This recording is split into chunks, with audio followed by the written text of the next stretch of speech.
గ్రహాలు, నక్షత్రాలు, ప్రకృతి, ఈ సమస్త భూగోళమంతా దైవశక్తులతో నిండిపోయిందని మన ధర్మం చెబుతోంది. ఒకానొక సమయంలో భూగోళం తన పట్టు తప్పింది. భూభాగం కృంగిపోయింది. దానికి తోడు అంతరిక్షంలో తన కక్ష నుండి పక్కకు జరిగింది. దీనితో మన భూమిని నిత్యం రక్షిస్తూ ఉండే ఇంద్రుడు, అగ్ని, వాయువు మొదలైన దేవతలందరూ భయభ్రాంతులకు గురై శ్రీ మహావిష్ణువు వద్దకు పరుగున వెళ్ళి భూగోళాన్ని కాపాడమని వేడుకుంటారు. వారి ప్రార్థనలు మన్నించి శ్రీ మహావిష్ణువు తన భార్య అయిన భూదేవిని రక్షించడానికి వారాహ అవతారం స్వీకరించారు.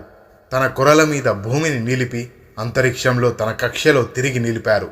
అలాగే కృంగిపోయిన భూభాగాన్ని తిరిగి మామూలు స్థానానికి తీసుకువచ్చారు. ఈ విధంగా చేయడం వలన స్వామిని ఒక హిరణ్యక్షుడు అనే రాక్షసుడు ఎదిరించాడు. ఆ రాక్షసుడిని హతమార్చి స్వామి తిరిగి అంతర్ధానమయ్యారు. అందుకే వారాహమూర్తిని అర్చించాలి, ఆయనను మనం నమస్కరించాలి. భూమి మీద సహజ వనరులు ఉన్నాయి.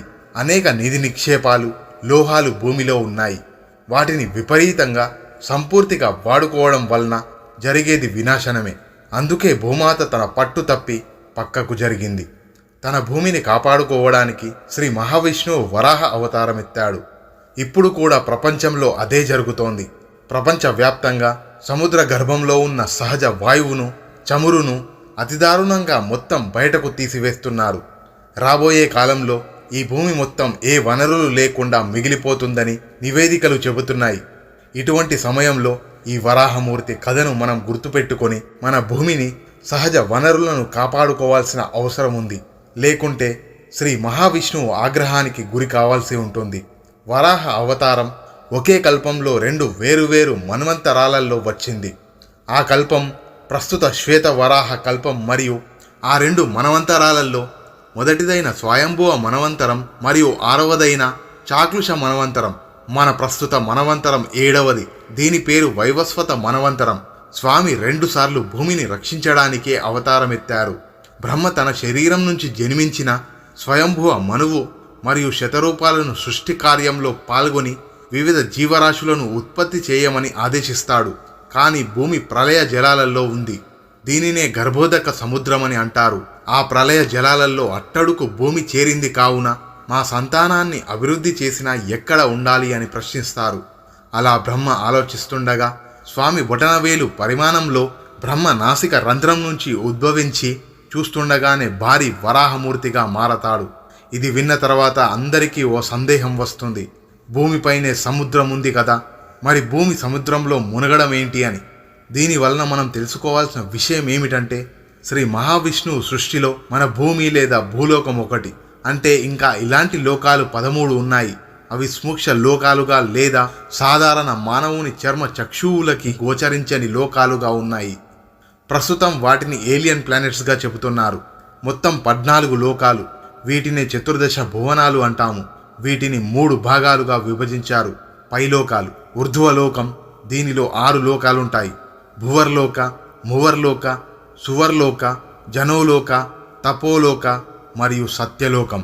ఇది బ్రహ్మగారి లోకం. భూలోకం మరియు పాతాళ లోకాలు. క్రింది లోకాలు అతల, వితల, సుతల, తలాతల, మహాతల, రసాతల, పాతాళ లోకాలు. ఇలాంటి విశ్వాలు శ్రీ మహావిష్ణువు శరీరం రోమ కూపాల నుంచి అనంతంగా వెలువడుతాయి. అందుకే అన్నమయ్య ఆ స్వామిని అనంతకోటి, అఖిలాండ కోటి, బ్రహ్మాండ నాయక అని కీర్తించాడు. ఇప్పుడు మళ్ళీ కథనంలోకి వస్తే, భూమి అప్పుడు రసాతల లోకంలో అడుగున చేరింది. ఆ రసాతలం కడుచీకటి లోకం మరియు బురద, అత్యంత చిత్తడితో కూడిన లోకం. వరాహానికి ఒక గొప్ప లక్షణం ఉంది. దాని గ్రూణశక్తి అద్భుతం.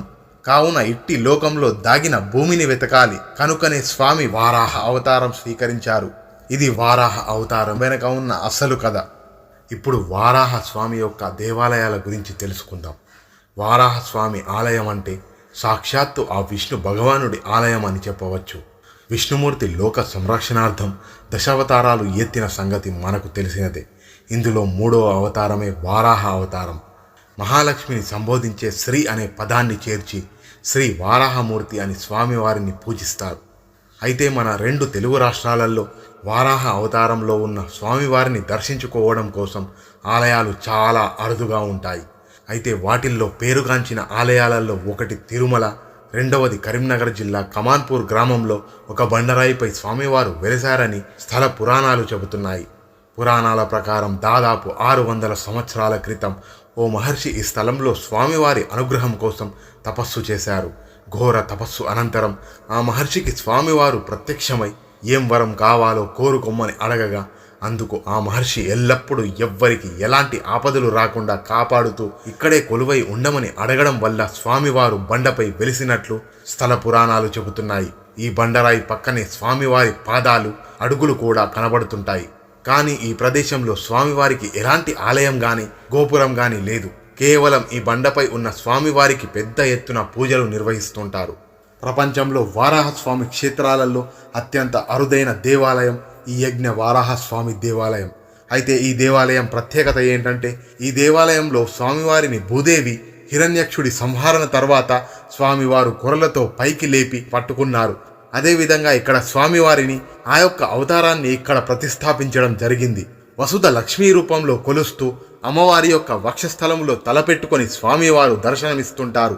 స్వామివారి చేతిలో శంఖము, చక్రము, గద, కమాండలము కలిగి ఉండి ఆ యజ్ఞ వారాహస్వామి భక్తులకు కోరిన కోరికలు నెరవేరుస్తూ భూలోకంలో మానవుడు పడే కష్టాలను తొలగించడానికి వారాహస్వామి రూపంలో స్వామివారు అవతరించి ఉన్నారని పురాణాలు చెబుతున్నాయి. వారాహస్వామి పురాణం ప్రకారం చెప్పబడింది ఏంటంటే భూలోకంలో వారాహస్వామి వ్రతాన్ని కొలిచిన వారు ఎవరైతే ఉంటారో వారు ఇహలోకంలో అనుభవించేటువంటి పితృదేవతల నుండి వచ్చేటువంటి కర్మ ఏదైతే ఉంటుందో వాటిని తొలగించుకొని ఇహలోకంలో సకల సుఖాలు అనుభవించడానికి వారాహస్వామి ప్రాప్తి లభిస్తుందని వారాహ పురాణంలో చెప్పబడి ఉంది. వేదవ్యాసుడు, ఇతర మునులు, ఋషులు ఈ యజ్ఞ వారాహస్వామిని కొలిచిన కారణం చేతనే వారందరూ యజ్ఞ వారాహస్వామి మహిమ వలన ఈ భూలోకంలో పుణ్యక్షేత్రాలు, తీర్థయాత్రలు ఏవైతే ఉన్నాయో వాటిని దర్శించుకోవడం జరిగిందన్నారు. అలాగే స్వామివారి పక్కన రవసహిత సత్యనారాయణ స్వామివారు ఇక్కడ దర్శనమిస్తుంటారు. అలాగే ఈ కలియుగంలో సత్యనారాయణ వ్రతం ఎలా చేసుకుంటామో యజ్ఞ వారాహస్వామి నోము నోచుకుంటే కూడా చాలా మంచిదని మనకు పురాణాలు చెబుతున్నాయి. ఇది యజ్ఞ వారాహస్వామి యొక్క చరిత్ర. మరో వీడియోలో మళ్ళీ కలుద్దాం. అంతవరకు సెలవు.